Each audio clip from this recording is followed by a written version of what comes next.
In this video, I'll discuss the proxy design pattern in JavaScript. A proxy in general means a stand-in for someone else. So instead of speaking to that person directly, you'll speak to the proxy person who will represent the person you were trying to reach. For example, if you were to inform something to the president, you would provide that information through a middleman who has direct access to the president, and then that middleman can forward the message to the president. The same happens in JavaScript while following the proxy design pattern, where instead of interacting with the target object directly, we will interact with the proxy object. Consider an example where there is an object named person having three properties: name, age, and gender. Now, proxy design pattern recommends that instead of interacting with this object directly, we should interact with a proxy object. In JavaScript, we can easily create a new proxy by creating a new instance of proxy. The proxy object allows you to create an object that can be used in place of the original object. So now the person proxy is an object containing all the properties of the person object. And the second argument of proxy is an object that represents the handler. In the handler object, we can define specific behavior based on the type of interaction.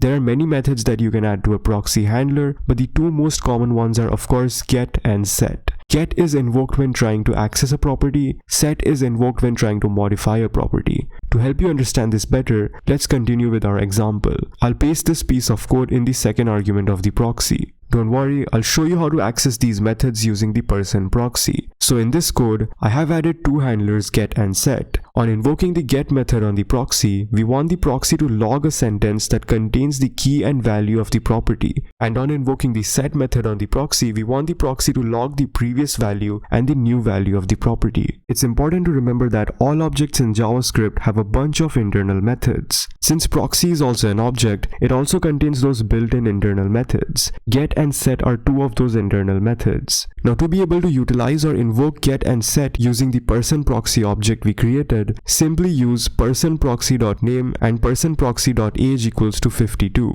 Here, the personProxy.name property syntax simply invokes the get method on the object, and the object uses its own internal method implementation to determine what to return, which is the console log in our case. So JavaScript automatically figures out it needs to invoke the get method when we write personProxy.name. Also note that obj refers to the person object, prop refers to the property of the object we are trying to access, which is name in the personProxy.name invocation. And the same goes for personProxy.age equals to 52. Here JavaScript automatically knows we are trying to invoke the object's internal set method. Note that the value in the set method parameter is 52 when invoking personProxy.age equals to 52.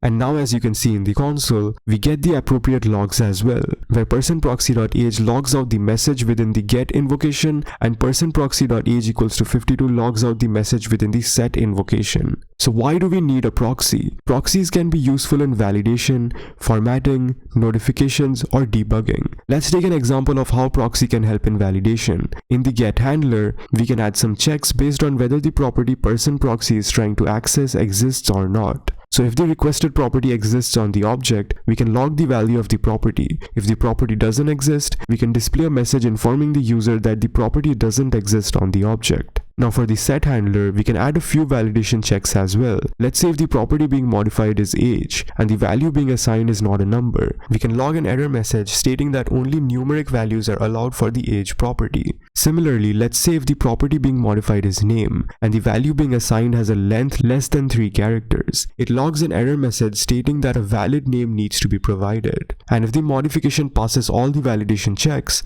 then we can simply log and update the value as before. So now, let's say if I pass personProxy.age as a string with a value of 52. You can see we get a message in the console saying, sorry, you can only pass numeric values for age, because of the validations we have set. Similarly, the other validations will work as well.